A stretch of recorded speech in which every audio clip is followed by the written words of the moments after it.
ओम श्री परमात्मने नमः। बंधु आत्मा आत्मनः तस्य येन आत्मा एव आत्मना जितः अनात्मनः तु शत्रुत्वे वर्तेत आत्मा एव शत्रुवता। बंधु यानी मित्र, आत्मा मन, आत्मनः जीव का, तस्य उसका, येन जिससे, आत्मा मन एव निश्चय ही, आत्मना जीवात्मा के द्वारा, जितः विजित, अनात्मनः जो मन को वश में नहीं कर पाया उसका, तू लेकिन शत्रुत्वे शत्रुता के कारण, वर्तेत बना रहता है, आत्मा एव वही मन, शत्रुवतः शत्रु की भांति। आज हम श्लोक संख्या 6 और 7 को एक साथ पढ़ेंगे, समझेंगे। श्लोक संख्या 6, जिससे मन को जीत लिया उसके लिए मन सर्वश्रेष्ठ मित्र है, किंतु जो ऐसा नहीं कर पाया उसके लिए मन सबसे बड़ा शत्रु बना रहेगा। तात्पर्य, अष्टांग योग के अभ्यास का प्रयोजन मन को वश में करना है, जिससे मानवीय लक्ष्य प्राप्त करने से वो मित्र बना रहे। मन को वश में किए बिना योगाभ्यास करना मात्र समय को नष्ट करना है। जो अपने मन को वश में नहीं कर सकता वो सततः अपने परम शत्रु के साथ निवास करता है और इस तरह उसका जीवन तथा लक्ष्य दोनों ही नष्ट हो जाते हैं। जीव की स्वाभाविक स्थिति यह है कि वो अपने स्वामी की आज्ञा का पालन करे। अतः जब तक मन अविजित शत्रु बना रहता है तब तक मनुष्य को काम, क्रोध, लोभ, मोह आदि की आज्ञाओं का पालन करना होता है। किंतु जब मन पर विजय प्राप्त हो जाती है तो मनुष्य इच्छा के अनुसार उस भगवान की आज्ञा का पालन करता है जो सबों के हृदय में परमात्मा स्वरूप स्थित है। वास्तविक योगाभ्यास हृदय के भीतर परमात्मा से भेंट करना तथा उसकी आज्ञा का पालन करना है। जो व्यक्ति साक्षात कृष्ण भावनामृत स्वीकार करता है वो भगवान की आज्ञा के प्रति स्वतः समर्पित हो जाता है। आगे हम श्लोक संख्या 7 की वर्णना करेंगे। ओम श्री परमात्मने नमः। जितात्मनः प्रशान्तस्यः परमात्मा समाहितः शीत उष्ण सुख दुखेषु तथा मान अपमानयो। जीतात्मनः यानी जिसने मन को जीत लिया, प्रशांतस्य मन को वश में करके शांति प्राप्त करने वाले का, परमात्मा परमात्मा, समाहितः पूर्ण रूप से प्राप्त, शीत यानी सर्दी, उष्ण यानी गर्मी, सुख यानी सुख, दुखेषु तथा दुख में, तथा भी मान सम्मान अपमानयो तथा अपमान में। जिसने मन को जीत लिया है उसने पहले ही परमात्मा को प्राप्त कर लिया है, क्योंकि उसने शांति प्राप्त कर ली है।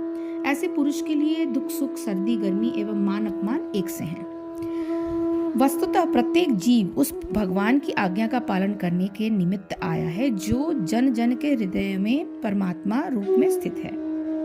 जब मन बहिरंगा माया द्वारा विपत कर दिया जाता है तथा मनुष्य भौतिक कार्यकलापों में उलझ जाता है, अतः ज्यों ही मन किसी योग पद्धति द्वारा वश में आ जाता है त्यों ही मनुष्य को लक्ष्य पर पहुंचा हुआ मान लिया जाना चाहिए। मनुष्य को भगवत आज्ञा का पालन करना चाहिए।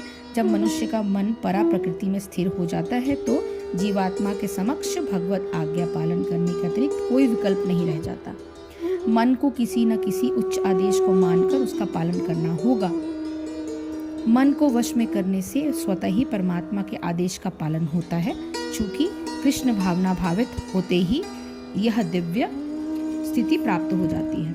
अतः भगवत भक्त संसार के द्वंद्वों यथा दुख सुख सर्दी गर्मी आदि से अप्रभावित रहता है। यह अवस्था व्यवहारिक समाधि या परमात्मा में तल्लीनता मानी जाती है।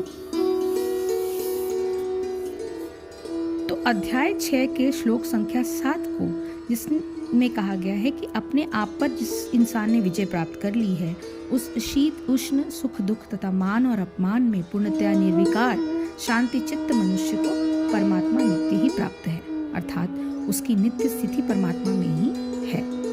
अपने पर विजय प्राप्त करने वाले के लक्षण और उसकी उपलब्धि। जिसने अपने आप पर विजय प्राप्त कर ली है उसे इस श्लोक में परमात्मा समाहिता पद से संकेत गया है। ऐसा करने वाले के विषय में बताते हुए भगवान कहते हैं, जितात्मनः, जो मनुष्य नित्य इस दृढ़ भाव में स्थित रहता है कि स्वरूप से वो जितात्मा है और इसलिए बुद्धि, मन, इंद्रिय और शरीर की आवश्यकता वो न तो अपने लिए समझता है और न उसे अपने स्वरूप समझता है। अपने लिए कुछ भी न चाहने के कारण वो कभी भी इनके अधीन नहीं रहता।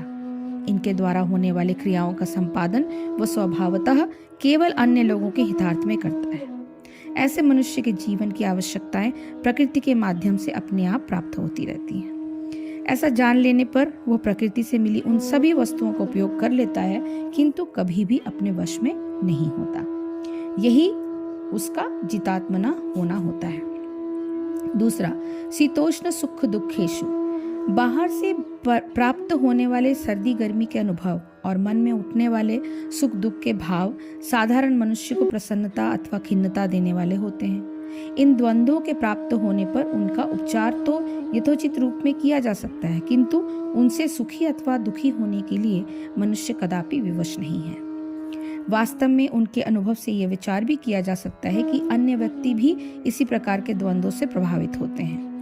द्वंद्वों से प्रभावित होने पर बहुधा मनुष्य अपने कर्तव्यों के पालन से विमुख हो जाता है।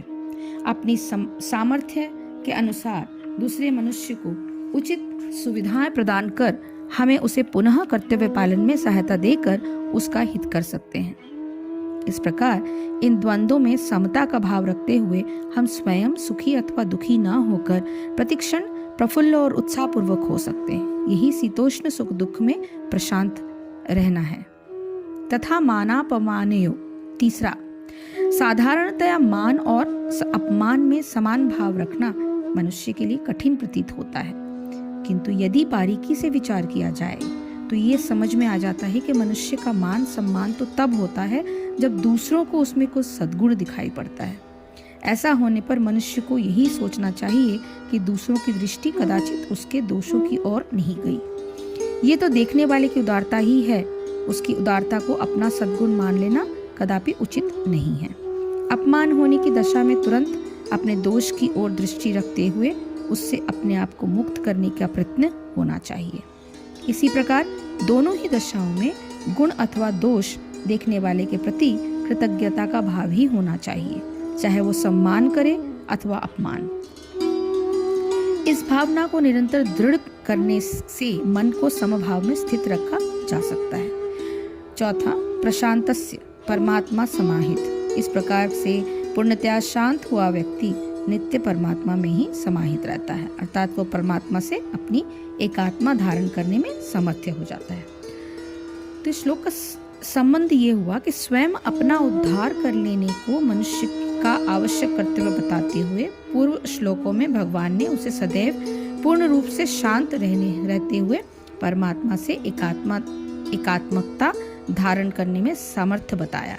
वास्तव में परमात्मा से जीवात्मा की एकात्मा तो नित्य ही है, किंतु प्रकृति से मिले हुए बुद्धि, मन, इंद्रियों और शरीर से संबंध मान लेने के कारण जीवात्मा पर अपने से भिन्न इस पदार्थों का प्रभाव पड़ जाता है। इस प्रभाव से मुक्त होकर अपने दिव्य परमात्मा स्वरूप में प्रतिष्ठित हो जाना मनुष्य जीवन का आवश्यक और एकमात्र कर्तव्य है।